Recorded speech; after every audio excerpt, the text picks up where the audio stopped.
Ayi, ayi, ayi. U Rwanda we ngobyi duhetse, reka nkuririmbe nkwihoreze.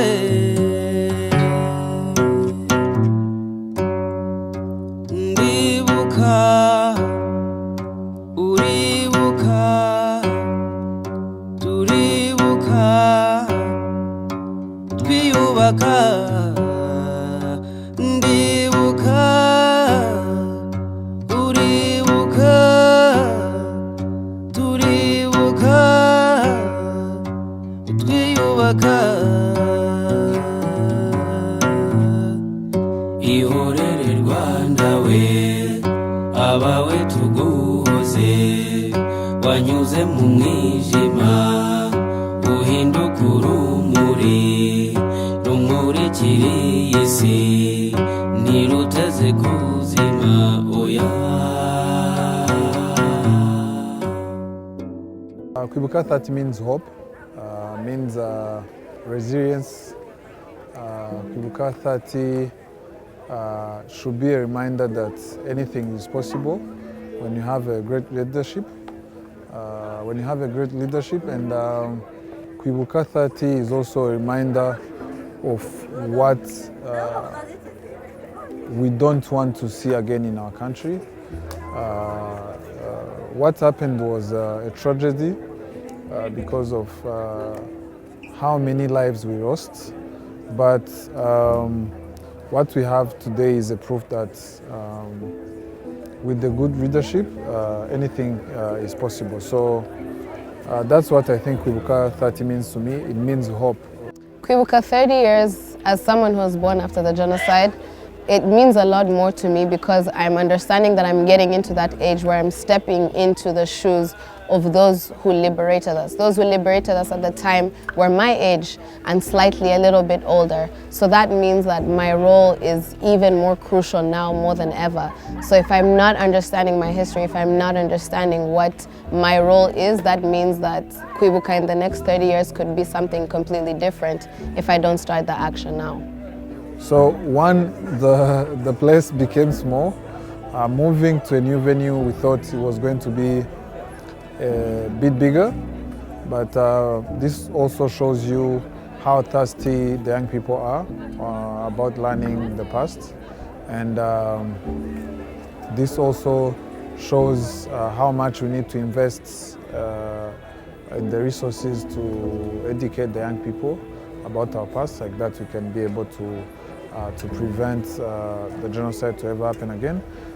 But overall, the event was a success to us. Over 5,000 people, and coming from 2,700 and going to 5,000 it is amazing. It is amazing, and it was a success. We tried to improve the content this year. Few mistakes, but these are also things that we are still learning. Sometimes the sensitivity of a commemoration event, the content you create and all that impacts the way the delivery goes. So I think we tried. I came for our past because I want to play a role in what the future of Rwanda looks like, and there's no time like now. Like our president said, 3/4 of Rwanda were either born after the genocide or were too young to remember the genocide. So that means that the large part of the responsibility lies on our shoulders. That means that we have to be the ones to learn about our history, we have to be the ones to understand it and be able to carry it forward.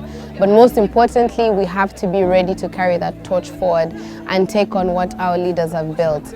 So I came to our past because it's one of the few platforms that has been tailored to the youth and tailored to educating them about Rwandan history, educating them about genocide ideology, fighting hate speech, and creating more spaces like this for youth. But even outside of that, our past goes into education, but also the work behind rebuilding, being able to join on projects that involve rebuilding communities, involve making resources available for many people.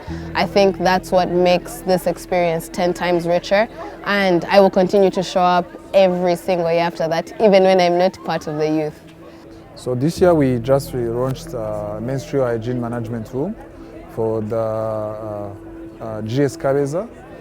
It's going to be serving 536 students and teachers to get easy access to free sanitary products. We just finished our one-year renovation program. We call it Kwibuka program, where we renovate genocide survivors' homes. We're supposed to renovate 12 homes, but we renovated 9. So we are hoping to continue on that. This year we have, with the partnership and through different supports we get from different institutions, we have 128 families. We are going to give sheep. In Rubavu we have 30 families that we are giving cows. This is in the programs of helping these families of genocide survivors to become self-sufficient. So we are renovating 3 more houses. We are building 1 house, and we are hoping to also build a new menstrual hygiene management room at GS Ndama in Bugesera district. So these are some of the projects we have, but we are also going to start our very first Kwibuka in partnership with the embassy in Qatar. We are taking our past in Qatar, because the same way we feel like the young people need to learn about our past, that's the same way we need to teach the international communities about what our country went through 30 years ago. My takeaway message is there's a big role that the youth have to play, and I think the majority of them don't understand it, but judging from the number that came here, that shows that there is a hunger to learn. So my key message from all of this was using that hunger to learn and using it to fuel the change that you put into your community, into your peers and everyone around you, and essentially be part of rewriting Rwanda's story into one of unification, into one of development that no other country has ever seen to this level, but a story that truly embodies renewal.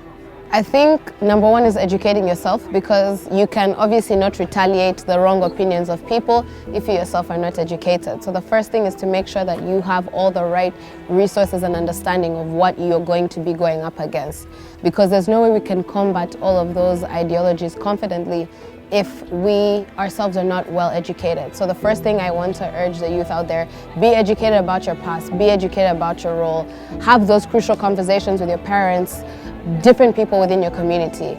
If you have a platform, use it and use it for positive change. That doesn't mean that you have to be the loudest voice out there that tells people what to do and what not to do, but it means that you can be an educated voice. If you can tell 1 person, 2 people, 5 people, you've already done more than the person who has said nothing. If you are a person with a platform that is big, now more than ever, I'm sure we all see the anti-Rwanda propaganda going crazy, and that's what happens when you're that great. People will always, no one is going to go follow the person who's failing. They want to throw stones at the person who is succeeding. So that means now more than ever, we have to safeguard that success and amplify it. And that means using your platform to speak out against the hate, to speak out against the false information, and to show that Rwanda indeed has youth that are capable to carry that mantle and indeed be the future that Rwanda needs.